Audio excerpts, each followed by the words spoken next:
Welcome back to my new vlog. તો છે આપણું રથ તૈયાર થઈ ગયું છે ને, તો આપણે લોકોને ફરવા જવાનું છે, તો તમે લોકો આપણી સાથે હાલો. હવે રથમાં મમ્મી, જાનવી ને રૂહી બધાય ગોઠવાઈ ગયા.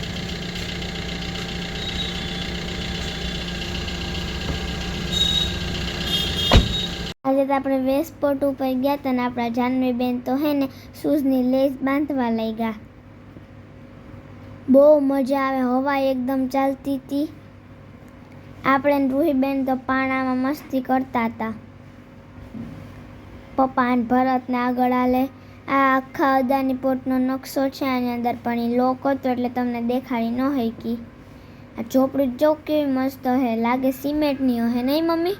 હા, સિમેન્ટની જ છે. સિમેન્ટની એકદમ કડક હતી. ટેબલ હતી ને એ સિમેન્ટની જ હતી. જોવો તો કેવી બારીકીથી કામ કરેલું હે. અહીંયા તમે એકવાર આવો ને તો પાછા જવાનું નામ નહીં લ્યો. એટલે પાણા ઉપરથી આખો દરિયો દેખાય, ચારે બાજુ દરિયો જ દરિયો, દરિયો જ દરિયો. આપણે સૌથી ઊંચા લેવલ ઉપર હતા દરિયાના. આ જે એરિયો છે આ બધું સિમેન્ટનું જ છે. અહીંયા બેહીને ને આપણે ખાવાનું ખાધું હતું. પછી જો આપણે નીચે આવી ગયા. અહીંયાથી કંઈક આવો વ્યૂ મળે છે, બહુ મજા આવે છે.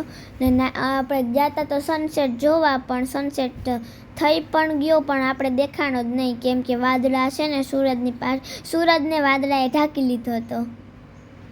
પછી તો આપણે એ નાની નાની ક્લિપો લઈ લીધી, જે કરવું હતું રીલ્સ બનાવવા હતું, એ બધું કરીને નીકળી ગયા.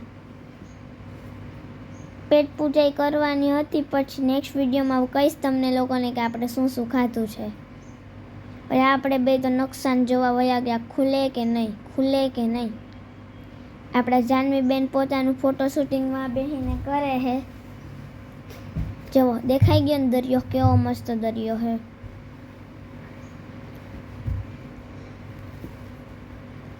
અહીંયા આપણી ગાડીને પડી. પપ્પા બધે નાસ્તો હારતા હતા, કેમ કે હવે તો આપણે બધા ભૂખા થઈ ગયા હતા, એટલે હવે ખાઈ પણ લઈએ ને.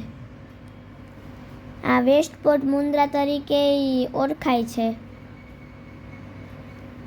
તમે અદાની પોર્ટમાં જાઓ ને તો જરૂરથી એકવાર વેસ્ટપોર્ટે આવજો. જો જાનવીબેન પોતાનું ફોટો શૂટિંગ કરે છે, પોતાનું ખુદે કરે છે ને પોતાનું દરિયાનું પોતે જ લે છે. આપણે તો કેમેરામેને રાખી લીધા. ના હો, મસ્તી કરું, મમ્મી ઉતારતી હતી. પાણકા કેવા મસ્ત હે, કાળા કાળા ને મોટા મોટા. આપણે પાણકા માથે રમતા હતા કેટલી ઘડી. તો અત્યારે થોડો ખાંડ જેવો સમય થઈ ગયો, તો 7:30 જેવું થઈ ગયું હશે, એટલે લાઇટોને બધું ચાલુ થઈ ગયું. આખી બહુ હવા આવતી હતી, બધા ઉડી જાય એવું હતું. બહાર તો ઉઠતા તો ઘરે જ કેવા મસ્ત બની નીકળ્યા હતા, ત્યાં જઈને ઘોસલો થઈ ગયો વાળનો. વાદળા જો કંઈક અત્યારે આવા ઢકાઈને હે, સૂરજ ઢકાઈ ગયો પાછળ. આ રૂહીબેન તો ચડી ગયા પાછા સ્ટેજ ઉપર. આ પાણા મને તો સૌથી વધારે ગમ્યા વેસ્ટપોર્ટ ઉપર. મને ઝૂંપડી ગમ્યું. પછી તો આપણે બેસી ગયા નાસ્તો કરવા. નાસ્તામાં કેટલી બધી વસ્તુ છે. આટલી વસ્તુ તો હે ને આપણે બધાને મળીને ખાધી હતી.